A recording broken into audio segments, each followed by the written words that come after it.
Hello, good night. It is time for late night snack.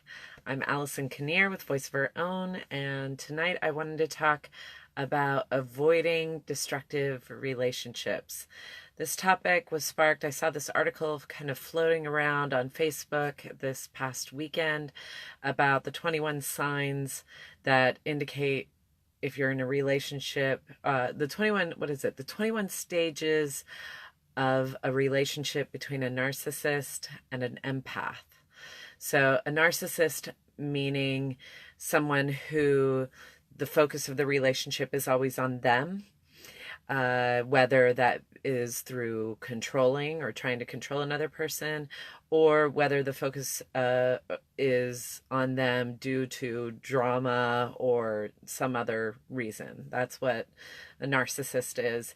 An empath, on the other hand, is someone who is very empathic, someone who is really sensitive to the feelings and the moods and the behaviors of the people around them. And so oftentimes these two dynamics are kind of drawn to one another. And the reason I shared it, I read the article, I thought it was really interesting, and I shared it. And within 2 days, I had 8 people reach out to me in some way, shape, or form and say, wow. Or they had no idea that I had posted the article, and they just were talking about what basically this whole dynamic. And I thought, you know what, this might be a good, and one of those people said, can you please do a late night snack on this? So here I am. And for those of you who are new to Late Night Snack, this is a time when I talk about things like self-care, parenting, leadership, and just life. And today is one of those just life things. I think we have many of us have been in the situation where we've been in relationships that are less than healthy. And some of us are just getting out of relationships like that. Some of us are still in relationships like that. And some of us, maybe those relationships were a part of our long past. Or hopefully you never were in a destructive relationship. Even better. But tonight, what I wanted to focus on is not the stages of that relationship. I'll post the article in the link so you can read it about that yourself and see if you identify with any of it. But I wanted to talk more about what happens after. Because I think what happens is if you are just recently out of that relationship, or that kind of dynamic, and that could be a marriage, that could be a friendship, that could be a work relationship, it could be any kind of relationship where this dynamic plays out between someone being more in control and the other person being really empathic. And if you're newly getting out of a relationship like that, there's often a lot of worry that you might fall back into that pattern, or that you can't trust another person again. Maybe you feel like you were too trusting in the relationship, because oftentimes what happens is, for the empath, they really care. They really care about the other person. They want to see them get better. They want to see them improve. And they know, here's one of the interesting things is, a friend of mine saw this on a church sign where it said, hurt people, which means people who are feeling hurt and pain in their internal world hurt other people. They hurt the people around them. Hurt people. And so part of the empath's gift is they know how to support people. They feel what the other person is feeling, and they are trying to make that better. But for the narcissist, they can just stay in that pattern of hurting others and not necessarily getting help for themselves. So one of the things that a fear that may arise is, I don't know what to do. I don't know how to avoid getting into this pattern again. So I have a few things that I just wanted to share that I hope are helpful. The first thing that comes to mind is something that Oprah, if you've heard any of her interviews, or I just saw a video of her recently saying the best piece of advice she's ever received was from Maya Angelou, who said, when people show who they are, believe them the first time, which means the first time people show who they are, meaning show who they are when they're stressed, show who they are when their back's against the wall, when they show how they treat other people, how they treat you. You have to believe them the first time. So if someone is being manipulative, if someone is dominating, if someone is controlling, if someone is bad-mouthing other people, if someone is not showing that they can be trustworthy, then we have to believe them the first time. And I think the interesting thing is this all makes sense. It's easy to say, it's hard to do. And I think what's hard for empathic people who are really high on that empathy level, is that oftentimes as kids, many of us grow up in households that are less than ideal, especially if you're an empathic person, where you're highly sensitive to the social dynamics that are happening around you. And when you grow up in a household that maybe has alcoholism or addiction or abuse, or just is not exactly meeting your needs as a child, you learn to be safe by being small. You learn to be safe by tuning into the social landscape around you. You learn to be safe by tuning in to all the nuances of other people's behaviors, tone of voice, different things like this, that helps you be safe. And that's a great strategy for when you're a child growing up in a house that's not yours. But as an adult, that strategy can both be a gift. It can be your superpower, because you can read a room right away and you can be really heightened and tuned into people. But it's also your kryptonite. It can be a total liability as an adult, because what that whole process does is it keeps you from tuning into yourself. It keeps you from tuning into your signals of what's okay and what's not okay. It keeps your signals tuned into the external world around how do I stay safe, and how do I take care of the other people around me so they stay calm. And that's the skill that kind of gets overused in this narcissistic empath relationship, is there's a overly taking care of the other person and helping to keep them calm, right? So we have to first tune into ourselves. What's feeling okay? What's not feeling okay? I remember when I was dating in my 20s, I just wanted people to love me and call me beautiful, and just like that's all I wanted. That's truly all I wanted. And I learned to not have a personality. It was like, what do you want to eat? I remember people even still, like my husband being like, so what do you want to eat tonight? Seems like a very basic casual question, right? But I would never make an opinion, because I learned when you make opinions, either you get disappointed or you get hurt or things become unsafe. So you just stay quiet, you keep your head down low, and just be like, I don't know, what do you want? I mean, the interests of all of my boyfriends, the music they like, the activities they like to do, I was like, oh yeah, now I'm going to dive into their kind of favorite music and their favorite activities.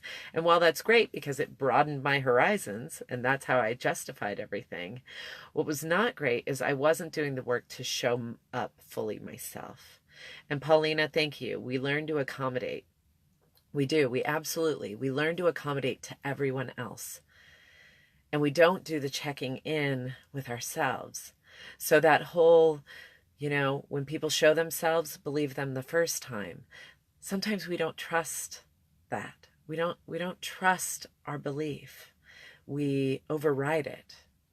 And what's interesting is it's our minds that are overriding it. It's not our bodies. Our bodies will still give us that tightening of the stomach, the tightening of our throats, of our chest, the tension in our shoulders. All of that will still be happening. Our body will not lie. It's our minds that lie to us. It's our minds that override it. It's our minds that justify it. It's our minds that convince us. and help us override all the signals of our body. Because as kids, guess what? That's what we had to do. That's what kept us safe, is we had to override wanting to have a tantrum. We had to override wanting to call people out on their stuff. We had to override all of that because it kept us safe. But as an adult, it no longer does. So I think one of the things to do to help avoid falling into destructive relationships, first of all, really get help. Therapy is a wonderful thing. This isn't even about me as a coach. Like, get some help. Paulina, survival, absolutely. You are in survival mode as a kid when you're in that space. And the therapeutic relationship can really help unravel, untangle, see the patterns in your life. If you're with a high quality therapist, I can't say that enough, find a high quality one. Get yourself some therapy. And this is where, sometimes people ask me, what's the difference between therapy and coaching? And coaching is kind of meeting you where you are now and moving you forward. Therapy is a lot of looking back and how you came to be where you are now. And so when we start getting into some of those early childhood things, that's where I start referring clients to therapists, because I'm telling you, the therapy I received changed the course of my life in such profound and beautiful ways. And so I can't recommend that enough. So that's one thing. Another thing is get to know yourself, get to know what sensation, we can be so divorced from our bodies. I remember talking to a nutritionist once, and she was asking me to check in around how my body felt. And I said, in all honesty, I feel like my body is whispering and my mind is screaming. I can't even hear my body because my mind is so loud. So what we have to do is we have to tune into the whispers that our body sends us. They'll get louder as we tune into it, but we have to tune into all of that. And so we tune into the sensations that are coming up. Are you feeling tightness? Are you feeling tension? Are you feeling sensations in different circumstances? If so, what are those sensations and where are you feeling them? Right? This is important. And do they feel good or not? Do they, what are they, what is that clenching in the stomach? What is that telling you? The body has wisdom. We all know this, right? Like when our stomach goes in that really bad way and our mind overrides it and says, let's do it anyway. It's like, it never goes well. Our bodies carry wisdom. Our minds are great for thinking. They're great for problem solving. They're really wonderful places, but sometimes they can be totally hostile territory. Our bodies are not hostile territory. Our bodies actually give us signals. It houses our intuition. It's how we can make decisions that are really valuable for us. There's a great activity that I did. I just had to do it this week, actually. I kind of promised that I would do something, or I said, I'm willing to go out sometime last week. And then that day came and I was just getting like dragged down. I was so tired, so run down.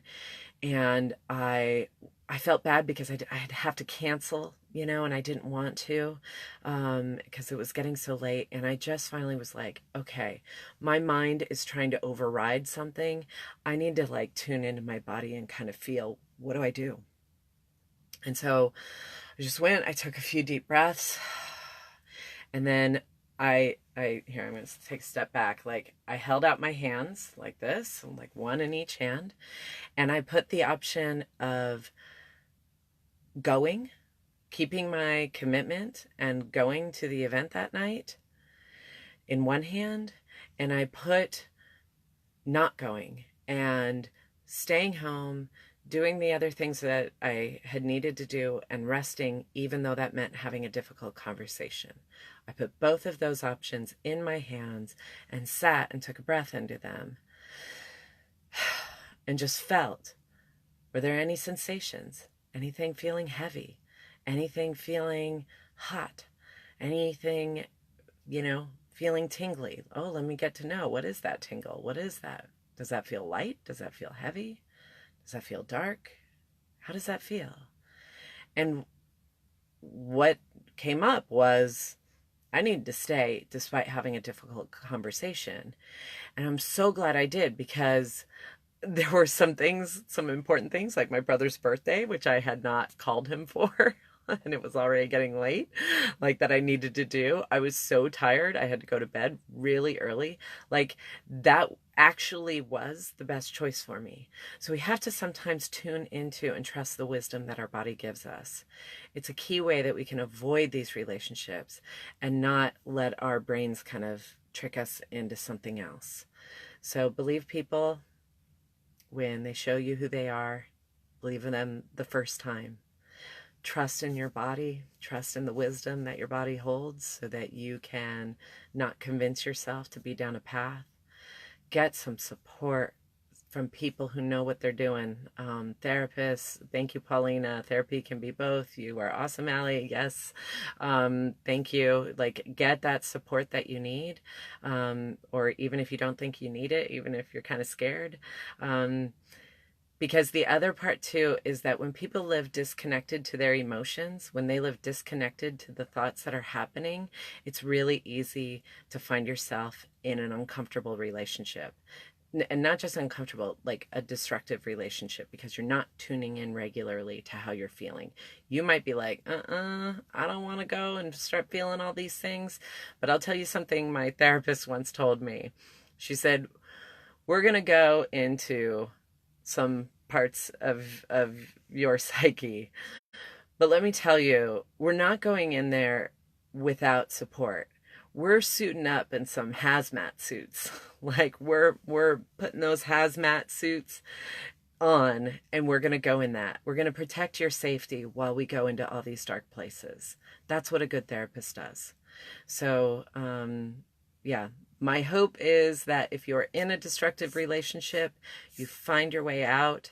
And if you are out of a destructive relationship, you get in tune with this, and with the body that you have and the mind that you have, and get the support you need. And don't be afraid to trust again, but trust from a place of more deep internal wisdom than maybe you had originally done before. So I leave you with that. Thank you so much for all the comments. Hi, Paulina. Hi, Ken, my husband, who's watching in the next room. Hi, Michelle. Oh, Michelle, MJ, I miss you. Hi, Megan. So good to see you all. I hope to see you in person. Oh, hi, Angie. I didn't see you there. Hi, Julie. Oh my gosh, people are commenting so I can see who's on here. Thank you, thank you, thank you. Anyway, hope you guys have a wonderful night. I hope it's a night of uninterrupted sleep tonight and always. Thanks so much. Have a good night.